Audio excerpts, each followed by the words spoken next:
welcome back to North of the Broad. Brent Stewart has joined us. He's the founding attorney for Stewart Law Offices. Today we're going to talk about slips and falls. All right, let's do it. And so you have to be on somebody else's property, and it has to be their fault. If it's negligence, there's something wrong. It has to be on somebody's property, but almost every place is controlled by somebody. So the starting point with a slip and fall case is determine who is responsible for the area. One thing we get, or people often they'll call and they'll say, I fell, and I will say, what did you fall in? And they will say, I don't know. And then I explain to them, just because you fall doesn't mean you have a case. We have to know where you fell, why you fell, and then we have to show that the homeowner or landowner knew or should have known that area was an issue, and then they failed to remedy that issue. So just because you fall doesn't mean you have a case. Okay, so Brent, I'm going to give you an example. You're in a store, and there is some fluid, water, whatever, on the floor, but there are some signs that say caution. Right. And I actually slip and I fall, kind of on the outskirts of that. Do I have a case? I think if they have the signs up and they've marked the area, I think they've done what they need to do, and I personally want to bring a case. My fear is, or what I try not to do, is file a case where we get 2 years into it and then I have to tell the client, hey, you have no case. Nobody wants to go through 2 years of litigation for nothing. So part of being a good attorney is not only telling people they have cases, but that they don't. But realistically telling them what doesn't exist in a case. And people will get upset when it happens, but in the long run, I think you're doing the best for the client. Okay, so let's say there weren't signs and I fell and I have a case. Let's walk through the process. Well, just because there weren't signs doesn't mean you have a case.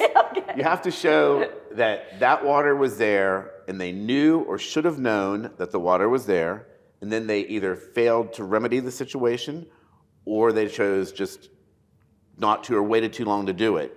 And there are ways to tell with most stores, because they have procedures that say they have to do a walkthrough every hour to make sure if any danger is on the floor.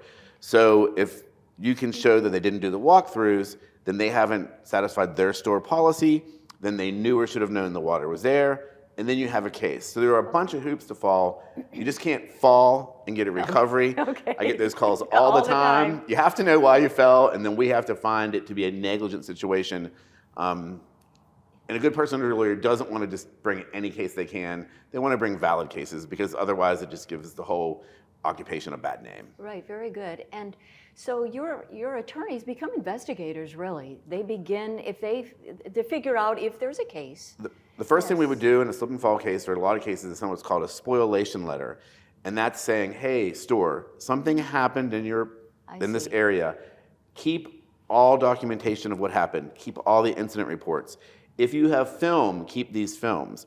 And if you send that out and then they destroy some of the evidence, in the end, if you get to a trial, you can have a jury instruction that says, hey, it is presumed they destroyed this evidence after getting this letter, and they presumably did it to protect themselves. So you can use a negative inference off that jury instruction.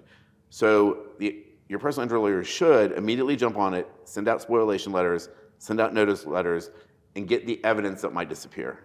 So if we have a case, how many months, and you can't define exactly, but how long does it take? So I get that question a lot, and I don't think any personal injury lawyer should settle a case until they know exactly what the client's injuries are going to be. So if somebody gets in a wreck and they're better in 4 weeks and they're totally better, then you can get that settled maybe in 6 months. But as long as the person is still treating and in active treatment, and the doctor can't give us an evaluation as to what medicals might be needed in the future, you're kind of doing a disservice by settling the case too quickly. That being said, clients want their money, they want it done. We work for them. That's the bottom line. We can give them advice. If they don't listen, then we have to do what they say within reason if it's not ethical, if it's ethical. But for the most, you shouldn't settle your case until you're at something I like to call maximum medical improvement. You're as good as you're going to get, and the doctor knows exactly what you're going to need in the future. So you mentioned we work for them. So what is the culture of Stewart Law Offices? What is your heart? Well, the bottom line is we're meeting people, and it's at a period when they're down on their luck and they're afraid they're not going to be able to work. And so we have to understand that they may be aggressive, they may be combative. There's things that are happening that it's just not a good time for them. So we need to offer sympathy and listen. And that's why I like face-to-face meetings now. But I think we have to offer sympathy and take calls. The most important thing is take people's calls and listen. Listening is the most important thing. Listening is critical, and you're right. It's at a very emotional time for folks. So thank you so much, Brent, for your service. And if you want more information about the Stewart Law Offices, you can give us a call at 866-STEWART. You can Alexa me, you can Siri me, you can Google me at 866-STEWART or Stewart Law Offices, and ask for me. My name is Brent. I'll be glad to talk to you personally. Great information. Thank you so much. Brent Stewart with Stewart Law Offices, and we'll be right back with more North of the Broad. Don't go away.